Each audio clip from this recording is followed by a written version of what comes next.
Hey friends, Ash here. Welcome back to Gents. Hope that you're doing well. Today we are back with another subscriber choice video. A little while back on the community tab of the YouTube channel, I asked you guys, what is your #1 most complimented spring fragrance of all time? And that's what we're doing today, talking about those fragrances that you guys have great luck at pulling positive attention while wearing. But I don't have the usual printed paper because my printer is out of ink. More specifically, my printer is out of blue or cyan. I have black ink, but it won't print because I don't have the cyan. Friggin' printers, dude. Biggest racket of all time. But that's okay because I have it saved on my phone. All the fragrances I talk about here today will be linked in the description. Feel free to check them out down there. Let's get started. First fragrance comes to us from Winona's Big Brown Dragon 6121, which every time I see that screen name, I love it a little bit more. He says, that one goes to Très Nuit, but Green Irish Tweed should get the credit. Without it, there would be no Très Nuit. I can't help that I'm poor. I'm just glad Armaf is there to help me get Creed-worthy compliments on a non-Creed budget. First off, there's nothing wrong with wearing Armaf if that's what your budget dictates. It is much better, much smarter to get fragrances that you can afford rather than to get fragrances that really you shouldn't be getting price-wise, but you do it anyway, and then you go heavily into debt. Which I'm not gonna turn this into a preachy type thing up on my soapbox, but that is a problem if you are constantly buying fragrances or anything really, that puts you heavily into debt. Just in general, you know, if you don't have the extra funds to buy something, but you can put it on a credit card, maybe you shouldn't. Because I have seen many guys over the years who are buying niche fragrances or just fragrances in general that really, they don't have the free funds to be buying it, and they do anyway, and that is a destructive path, so don't do that. So like I said, if Armaf is your budget, awesome, that's why they exist. And Très Nuit is a clone of Green Irish Tweed, as was pointed out. And for the price point, this is a really good alternative. And I myself love Green Irish Tweed. I absolutely adore it. It's my favorite Creed. I think it is perfect for springtime. So this one, yeah, I guess a thumbs up. Green Irish Tweed also got a lot of mentions, by the way. Next up, Sebastian Schmidt, 1988, says, Givenchy Gentleman Eau de Toilette Intense. Kept it real simple. This is another one that I fully agree with. Gentleman Eau de Toilette Intense rocks. It is an iris-forward fragrance, a blue iris technically, and it has similarities to Dior Homme Eau, which is discontinued and much more difficult to find than this one, and also much more expensive. So if you enjoy iris-forward fragrances, you'll automatically like this one. And even if you don't necessarily love iris-forward fragrances, this one may work out a little better for you because it's not quite as creamy, lipsticky, makeup-y, not as deep as a lot of those other iris fragrances can be, including in this line right here. So if you want a classy but also sexy fragrance for springtime, this is a great choice. Carlos Pereira 1430 says, Prada Lunar Rosa Carbon. For me, it's one of the best for that time of the year. So Lunar Rosa Carbon has similarities to Dior Sauvage. Dior Sauvage Eau de Toilette, it's done in that style. So if you're familiar with Sauvage, which most people are, you're familiar with how this is gonna come across for the most part. Now this one is gonna be a little less aggressive than Sauvage, not quite as in your face with that metallic opening, the way that that one hits you. This is a bit smoother. You could say maybe a little bit more elegant, and it still has good performance as well. And even at full retail, this is not priced all that bad compared to what most things nowadays are at retail. There's a lot to love about Lunar Rosa Carbon, and just like Sauvage that it is similar to, this is fantastic at pulling compliments. I mean, that's one of the reasons that Dior Sauvage is the best-selling men's fragrance, so it makes sense. Infamous Big T is up next, who says, Valentino Born in Roma Coral Fantasy. For me, everyone seems to love it. You ain't wrong. Yeah. Valentino Uomo Born in Roma could be one of the fastest turnarounds for me from being a line that I was just not at all looking forward to a line where I'm like, nice. The original Born in Roma, quite Invictus-y in nature, Invictus-y. That's a correct word, right? But it smells like Invictus with added minerality. It's not quite as sweet as Invictus, but it's kind of in that wheelhouse, and I was not really impressed. Then as time went on, they came out with flankers like Yellow Dream, but then Coral Fantasy, and also Born in Roma Intense, and those two just changed the whole dynamic of how I view the line. Coral Fantasy is fantastic if you're looking for a fragrance that's going to get you that positive attention. It has a really nice tobacco note in there, but it's not a scent that leans really heavy and deep and, you know, very difficult to wear anytime other than the dead of winter. No, this one has great versatility as well. And as he pointed out, people love it. This is a certified compliment monster. Up next, we have, and I apologize ahead of time here, Kyrul Anwar TS8FW, who says, it has to be Carolina Herrera Bad Boy Cobalt, an underrated one and a hidden gem. So we're gonna have to agree to disagree on one part here, and that is hidden gem. It is not hidden. This is the number 29 best-selling men's fragrance, period, right now, or at least for last year. But that's gonna carry over into this year. It's still going to be a bestseller.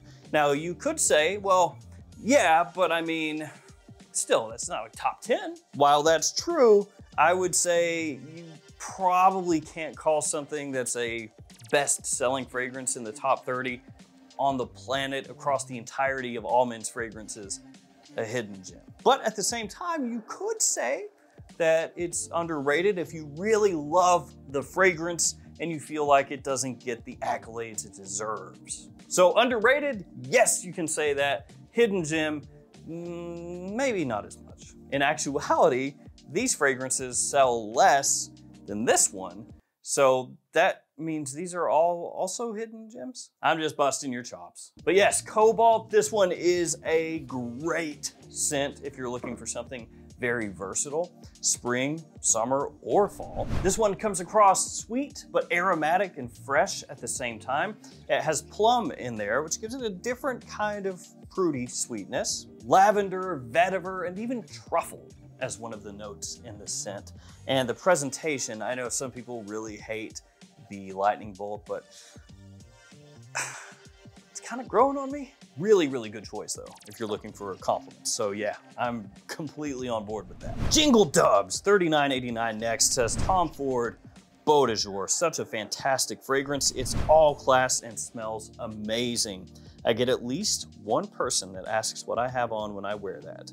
Yesterday was in the 70s here, and I wore the one gray, which I think is criminally underrated. Two different colleagues commented on it. So he gave us a 2-for-1 special. So Bodour here, I have the old private blend style bottle, obviously, but this is in the signature collection now, so you can get it for less than I paid for it. It does have a classic masculine scent profile to it, a little bit reminiscent of like Davidoff, for example, but this is a really, really nice, extremely classy masculine scent. And then the one gray, now this one, I like. I really enjoy the one gray, I always have, but it has always gotten hated on.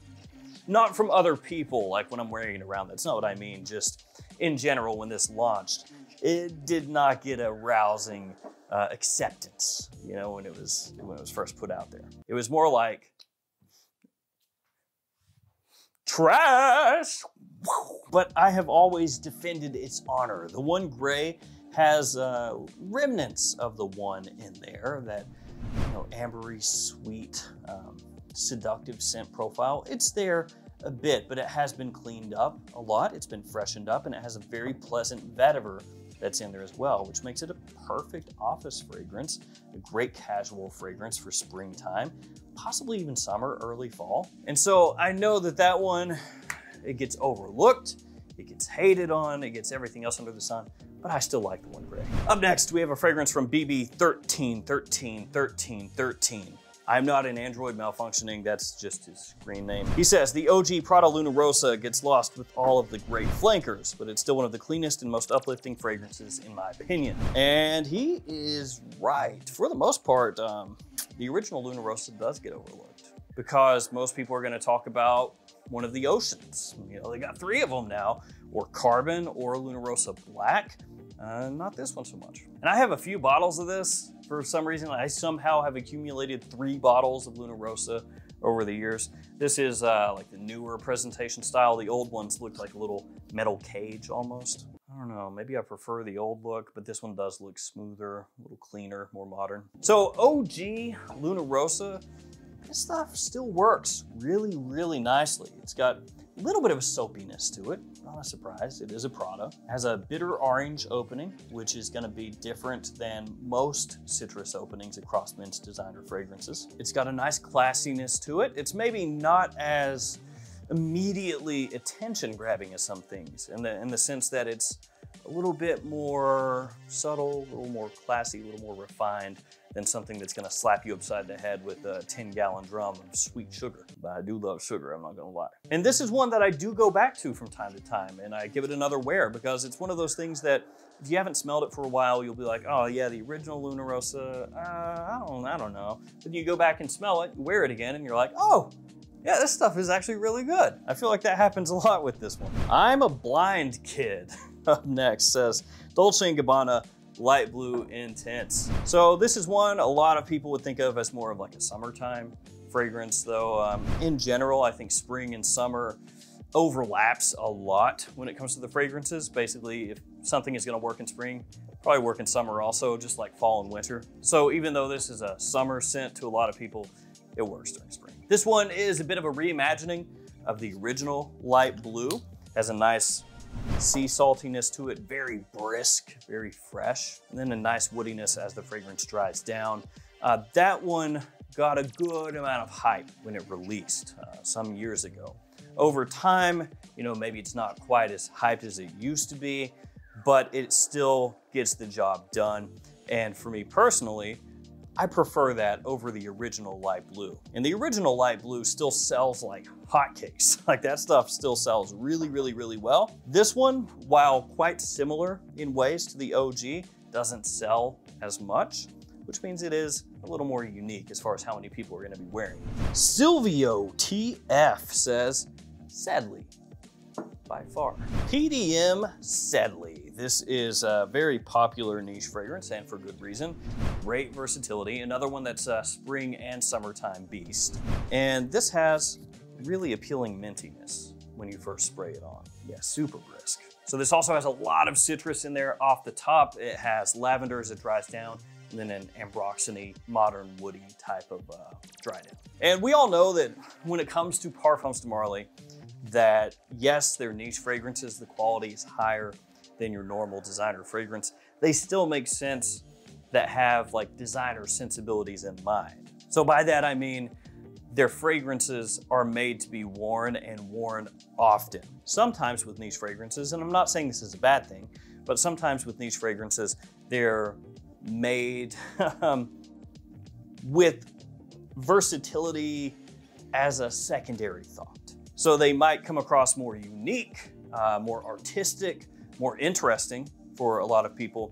But then for your average person, they'll smell them and be like, when am I gonna wear it though? That's, you know, and if you're spending $300+, you probably want to be able to wear it with confidence. And Parfums de Marly knows that, which is why just about everything they put out is, yes, a niche fragrance, but done with that designer sensibility in mind. All right, last person, got a good name. Red Hot Billy Peppers says Versace Pour Homme or YSL Y Eau de Toilette. Both draw compliments from me these days. Look at those colorations there, it's pretty similar. And these are both just top-notch choices if you're looking for a fragrance for spring and summer that you can wear literally anywhere. Versace Pour Homme has a similarity to Allure Homme Sport or Missoni Wave, among other fragrances. It's extremely fresh, very clean, and classy enough that you could wear that in more formal situations. Nobody's gonna bat an eye, it's gonna work. And then Y Eau de Toilette, I actually think that this new version is better than the original version of Y Eau de Toilette. I mean, they're quite similar, but I think that's a little better. And this one, I feel might be the most slept on of the entire line. Of course, Y Eau de Parfum and Y Le Parfum get a lot of love, and for really good reason. I'm not saying this is better than those, but those get a ton of love, right? And then Eau de Parfum Intense, that gets a pretty good amount of love. Y Eau de Toilette? Nah. This could be the most versatile in the entire lineup, just as far as how much you can use it, how many places you can use it, and it still has that Y DNA. So if you love Y Eau de Parfum, you love Y Le Parfum, this has the same makeup. Obviously, it approaches things in a much different way, but the appeal, that mass appeal factor, oh, it's here. It's here in spades. So there we go, guys. Those are your choices for springtime. A lot of blue bottles and silver, a couple silver. Thank you guys for hanging with me. Stay safe out there. And if you want to be in a future video, check out the community tab. I've always got a question on there. You can just leave your answer or upvote other people's answers so it bumps them up to the top where I can see it. Thank you guys. I'll see you tomorrow.